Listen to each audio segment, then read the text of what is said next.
ಇದ್ದೀರಿ. ಸೊ ಹೇಗೆ ಅನಿಸ್ತಾ ಇದೆ ನಿಮಗಂತೂ? ಅವರಿಗಂತೂ ಅಭ್ಯಾಸ ಇದೆ, ನೀವು ಫಸ್ಟ್ ಟೈಮು. ಸೊ ಹೇಗೆ ಅನಿಸ್ತಾ ಇದೆ?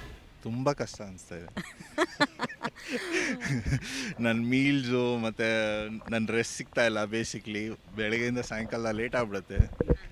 ಸೊ ಅದು ಕಷ್ಟ ಅನಿಸುತ್ತೆ. ಬಟ್ ಒಂಥರ ಹೊಸ ಎಕ್ಸ್ಪೀರಿಯೆನ್ಸು ಚೆನ್ನಾಗಿದೆ. ವೈಫ್ ಯಾವ ರೀತಿ ಸಪೋರ್ಟ್ ಕೊಡ್ತಾ ಇದೆ?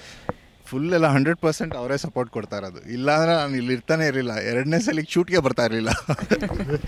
ಏನು ಎಂಬ್ಯಾರೆಸ್ ಫೀಲ್ ಆಗುತ್ತಾ ಸ್ಟೇಜು ಮತ್ತು? ಆ ಥರ ಏನಿಲ್ಲ. ಆ್ಯಕ್ಚುಲಿ ನಾನು ಮೊದಲು ಥಿಯೇಟ್ರಲ್ಲಿ ಇದ್ದಿದ್ದರಿಂದ ಸೊ ಅದು ಸ್ಟೇಜ್ ಮೇಲೆ ಏನೂ ಇಲ್ಲ ಪ್ರಾಬ್ಲಮ್ ಅಂದರೆ ನನ್ನ ಫುಡ್ಡು, ನಾನು ವರ್ಕೌಟ್ ಮಾಡೋಕ್ಕಾಗಲ್ಲ, ಅದೆಲ್ಲ ಪ್ರಾಬ್ಲಮ್ ಅಷ್ಟೇ. ನೀವು ರಜನಿ ಅವರು ಎಲ್ಲೂ ಹೇಳ್ಕೊಳ್ದೆ ತುಂಬ ಸೀಕ್ರೆಟ್ ಮೇಂಟೈನ್ ಮಾಡಿ ಲಾಸ್ಟಿಗೆ ಮದುವೆ ಆಗಿ ಎಲ್ಲರಿಗೂ ಶಾಕ್ ಕೊಟ್ಟು ಇವತ್ತು ಈ ಒಂದು ಪ್ಲ್ಯಾಟ್ಫಾರ್ಮಲ್ಲಿ ಇದ್ದೀರಿ. ಹೇಗೆ ಅನಿಸ್ತಿದೆ? ಅದೊಂದು ಇದೆಯಲ್ಲ, ಹೇಳ್ಕೊಂಡ್ರೆ ಆಗಲ್ಲ ಅನ್ನೋದು ಎಲ್ಲ ಕಡೆ ಅದು ಗೊತ್ತಿರೋವಂಥ ವಿಷಯ. ಸೊ ಹಾಗಾಗಿ ಸ್ವಲ್ಪ ಸೀಕ್ರೆಟ್ ಮೇಂಟೈನ್ ಮಾಡಿದ್ದುಂಟು. ಬಟ್ ಹಂಗೆ ನೋಡಿಕೊಂಡ್ರೆ ಆಗಬಾರ್ದು ಅಂತ ಒಂದು ಪಾಯಿಂಟ್ ಆಫ್ ವ್ಯೂಲ್ಲೂ ಇತ್ತು. ಬಟ್ ವೆಲ್ ಆ್ಯಂಡ್ ಗುಡ್ ಆಯಿತು. ಹೌದು.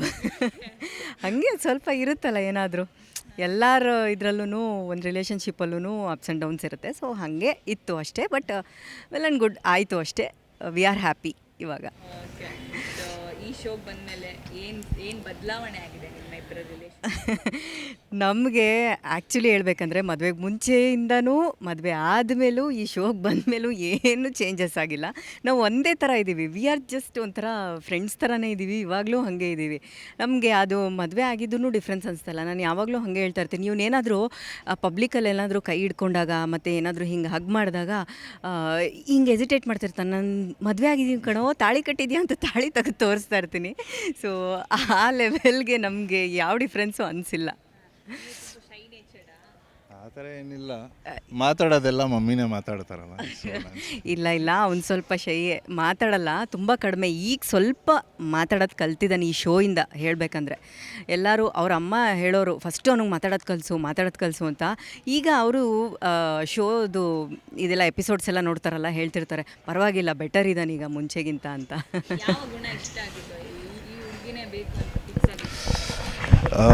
ನನಗೆ ಎಲ್ಲಕ್ಕಿಂತ ಮೇನ್ ಒಂದು ನನಗೇನು ಮಾಡೋಕ್ಕಾಗಲ್ಲ ಅನ್ನೋದನ್ನು ಮಾಡಿಸ್ತೀನಿ ಅನ್ನೋದು. ಹಂಗೆ ನೋಡಿದ್ರೆ ಅವ್ನು ಎಲ್ಲ ಅಂದರೆ ಬಾಡಿ ಬಿಲ್ಡಿಂಗ್ ಅಂದರೆ ಎಲ್ರಿಗೂ ಗೊತ್ತಿರುತ್ತೆ. ಆಬ್ವಿಯಸ್ಲಿ ತುಂಬ ಕನ್ಸಿಸ್ಟೆನ್ಸಿ ಬೇಕು, ಆಮೇಲೆ ತುಂಬ ಸ್ಟ್ರಗ್ಲಿಂಗ್ ಬೇಕು, ಆಮೇಲೆ ತುಂಬಾ ಒಂದು ಕಾನ್ಸಂಟ್ರೇಷನ್ ಬೇಕು. ಅದೆಲ್ಲ ಅವ್ನಿಗೆ ತುಂಬ ಚೆನ್ನಾಗಿತ್ತು. ಬಟ್ ಅವನಿಗೆ ಕೇರ್ ಮಾಡೋ ವಿಚಾರದಲ್ಲಿ ಒಂದು ಸ್ವಲ್ಪ ಜಾಸ್ತಿ ಕೇರ್ ಮಾಡ್ತಾ ಇದ್ದೆ ನಾನು. ಸೊ ಹಾಗಾಗಿ ಅವನಿಗೆ ಇಷ್ಟ ಆಗಿದೆ ಅಂತ ಅಲ್ವೇನಾ?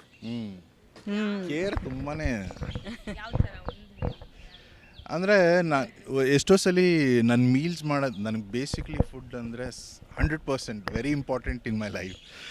ನಾನೇ ಮರ್ತೋಗಿರ್ತೀನಿ ನನ್ನ ಮೀಲ್ ಟೈಮ್ ಬಂದಿದೆ ಅಂತ. ಆವಾಗ ನಿನ್ನ ಮೀಲ್ ಟೈಮ್ ಕೊಡೋ ತಿನ್ನು ಅಂತ ಅಂತೂ ಆ ಗ್ಯಾಪ್ಸ್ತಾ ಇರೋದು ಮಮ್ಮಿನೇ. ಅದು ಪ್ಯಾಕ್ ಮಾಡಿ ಕಳಿಸ್ತಿದ್ರಾ? ಪ್ಯಾಕ್ ಮಾಡಿ ಗ್ಯಾರಂಟಿ.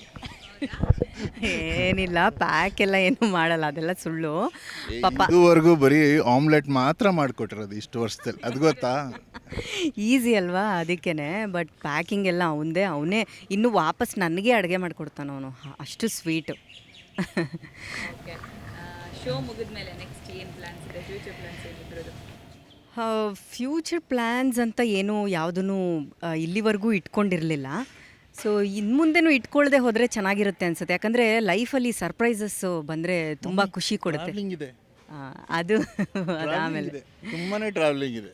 ಟ್ರಾವೆಲಿಂಗ್ ಇದೆ, ಅದು ಸುತ್ತಬೇಕು ಅನ್ನೋದು ನಮ್ಗೆ ಆಸೆ ಇದೆ.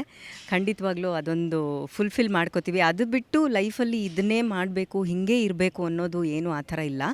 ಹೆಂಗೆ ಹೋಗುತ್ತೋ ಹಾಗೆ ತೊಗೊಂಡು ಹೋಗಬೇಕು ಅನ್ನೋದು ಒಂದು ಅಷ್ಟೇ.